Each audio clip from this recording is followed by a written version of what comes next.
Stress থাকবে, চাপ থাকবে, অনেক কিছু থাকবে। শুধু যে পড়াশোনা করতে গিয়ে লাইফ থেকে সবকিছু ছেড়ে দিয়ে চলে আসবো ব্যাপারটা এমন না। লাইফে অনেক কিছু থাকবে। ক্লাস করাচ্ছি, আমি চাকরি করছি, আমি পড়াশোনা করছি, তোমরা আজকে আমাকে দেখে বলছো আপু অনেক সুন্দর লাগতেছে।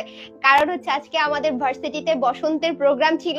তো বসন্তের প্রোগ্রামের জন্যই আসলে একটু সাজুগুজু করে গিয়েছি। তো আমি বাসায় যাওয়ার একদমই টাইম পাই নাই যে তোমার চেঞ্জ করে আসবো, বাট তারপরে তোমার ভাবলাম যে ক্লাস নিয়ে নিই। হ্যাঁ ঠিক আছে, দেখে মনে হচ্ছে না বসন্ত বসন্ত একটা। তো তোমাদেরকে আসলে বলি যে লাইফে অনেক কিছু থাকবে, স্ট্রেস থাকবে, চাপ থাকবে, অনেক কিছু থাকবে, মন খারাপ হবে, মন ভালো হবে।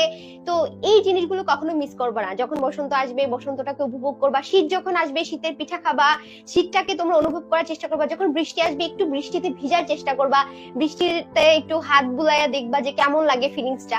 তারপরে হচ্ছে আমাদের যে ধর্মীয় উৎসবগুলো আছে এগুলো ঠিকঠাক মতো পালন করার চেষ্টা করবা। দেখবা প্রত্যেকটা জিনিস আমাদের জীবনে একটা সুন্দর একটা মুমেন্ট নিয়ে আসে।